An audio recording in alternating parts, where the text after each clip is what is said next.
Why should anyone follow a diet that affects one's health negatively? In this video, I'm going to tell you why I'm going back to the carnivore diet and how you can be the most environmentally friendly when eating only meat. As some of you might know, I was doing the carnivore diet throughout January and most of February. I was feeling really great. I had much more energy and I was less tired throughout the day. I reduced my coffee intake a lot. The eczema that I've had for almost 3 years and been in hormone treatment for almost disappeared, and my sense of smell improved, just to mention a few.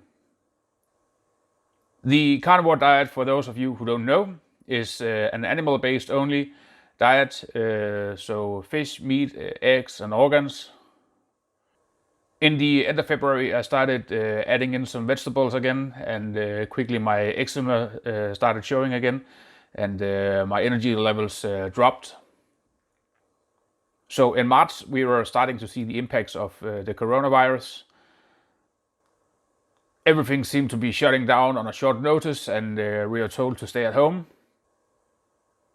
Not knowing if we were able to get any groceries in a few days led me to buy much more than just meat, food that would last longer, some canned and processed foods, jam, baking ingredients and vegetables for the freezer.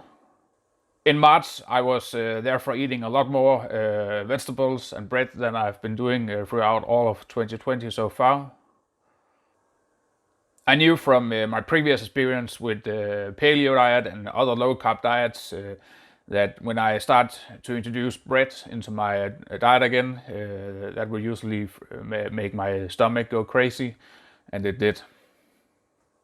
I've been snacking a lot more than I did when I did the carnivore diet. I've been eating more and more and never really feel satiated, which also resulted in a weight gain throughout March. I was also getting allergic symptoms. I've been feeling more and more tired and had less energy to train. I was sweating more and it smelled really bad. I was constantly bloated and farting a lot. So back to my initial question. Why should anyone, or why should I, follow a diet that affects one's health negatively? I'm back on the carnivore diet just a little more than a week in. I'm already starting to feel better, and all the weight that I had gained for the first few weeks in March, I've lost that in just a week. Luckily, our grocery stores are still managing to get food. It was only for the first few days of the coronavirus that people were hoarding all foods. Okay, so let's take a look at the environmental impact that meat has. And after that, I'll dig into how my diet is going to be from now on. We've probably all heard that we should reduce our meat intake because of CO2 and greenhouse gases. Luckily, some meat has a very low impact compared to other. In a comment on my first video on the carnivore diet, I was given a link to a very detailed article about environmental impacts of food, not just about meat. The article is written by Ritchie and Max Rosa and is presented on ourworldinData.org. I'll put a link in the description down below. The article is very comprehensive and is an ongoing project, and it will be updated whenever they get more data. Some of the charts on the article is interactive and can be customized. I only show some of them and just in the default setting. I'll only go through a few of the topics they cover in the article, so go check it out if you want to know more about the environmental impact of food. First thing I will take a look at is the land use per kilogram of food. The article also presents land use based on protein and calories. You'll see that lamb and beef goes in the top. being those that take up the most land per kilogram of food. So starting from the bottom, you'll find farmed prawns, eggs, farmed fish, poultry, and pig meat, taking up less than 20 square meters per kilogram of food. One animal-based food that is not on the list is wild-caught fish. Obviously, these does not take up any land. Next up is the greenhouse gas emissions from food production. 31% of the greenhouse gases from food production is directly from livestock and fish farms. The article doesn't break it down to specific sources other than saying that cattle produces methane gases. If you take a close look, you'll see that wild catch fisheries stand for just 1%, and there's a note saying that this is from the fuel used from fisheries.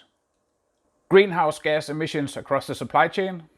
Once again, beef and lamb are in the top, cheese being not far from lamb. From the bottom, the first animal-based food is wild-caught fish, again with a note saying that the emissions come from fuel. Next is eggs, farmed fish, poultry, and pig meat. There's also a note saying that pigs and poultry are non-ruminant livestock, so they do not produce methane, and therefore having a smaller impact than beef and lamb. Overall, it looks like transportation is a very little factor to greenhouse gas emissions for food.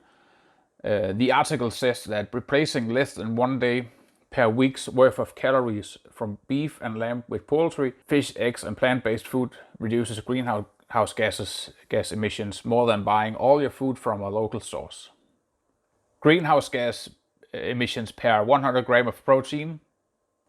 Not surprisingly, beef once again has the largest impact, then lamb, prawns, and cheese. Animal-based food with a low greenhouse gas emissions per 100 grams of protein is eggs, poultry, farmed fish, and pig meat. Freshwater withdrawal per 1 kilogram of food. This chart shows a bit different results than those I've already shown. Cheese, farmed fish, and prawns are taking the lead, being those that uses most freshwater per kilogram of food. In the middle you'll see beef, lamb, and pig meat, and from the bottom, eggs and poultry has the lowest impact.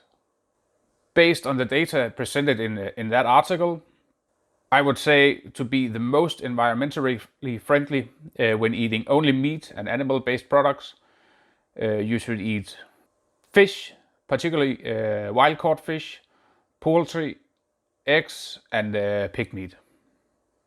In the end of January and starting of February, I was eating more or less like this. I was starting to eat much more fish, wild caught only, and mostly salmon. Some chicken and eggs, and game meat such as deer and rabbit meat. But I was also eating quite a lot of cheese. Cheese was my go-to snack. I bought a block of cheese every time I went grocery shopping, but it just disappeared way too fast. So this time I've decided to only have cheese occasionally. I breed rabbits. It's a bit like chicken, but very lean. I feed them mostly with grass cuttings from my lawn. They are said to produce no CO2 at all. I'm also lucky to have a good contact to hunters, so I usually have some wild game meat as well. I personally never buy any farmed fish. Farmed fish may have higher levels of toxins and are usually heavy medicated. So I'll be eating a lot of wild-caught fish. I eat fish 4 to 5 times a week. A lot of chicken, turkey, and rabbit meat. Many eggs. I'll make sure to have a lot of hard-boiled eggs for a snack. I'll make sure to get some organ meats, such as kidneys, liver, and hearts, a couple times a week. I'll occasionally have some pig meat, mostly bacon, always nitrite-free. Maybe some cheese and some grass-fed beef. And eventually, if I'm out eating with friends or family, I'll also be eating food from other sources than animal. The last thing I want to mention is based on the comments that were given on my first video on the carnivore diet. To all of you people saying that I should go watch the movie called Game Changers, I have. And to you, please go check on the facts presented in that movie. It is a very well made and very convincing movie, but unfortunately most of the facts presented in that movie is wrong or presented incorrectly in favor of veganism. Remember that the movie starts with Bruce Lee's philosophy: research your own experience, absorb what is useful, reject what is useless, add what is specifically your own. That's what I've done.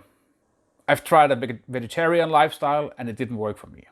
I love vegetables, but seeing the health improvements from an animal-based diet only, which then disappeared when I added in some vegetables and bread again to my diet, just makes me more confident that the carnivore diet is the right lifestyle for me. That's it. Please remember to hit the like button and also subscribe to my channel if you haven't done so already. See you soon.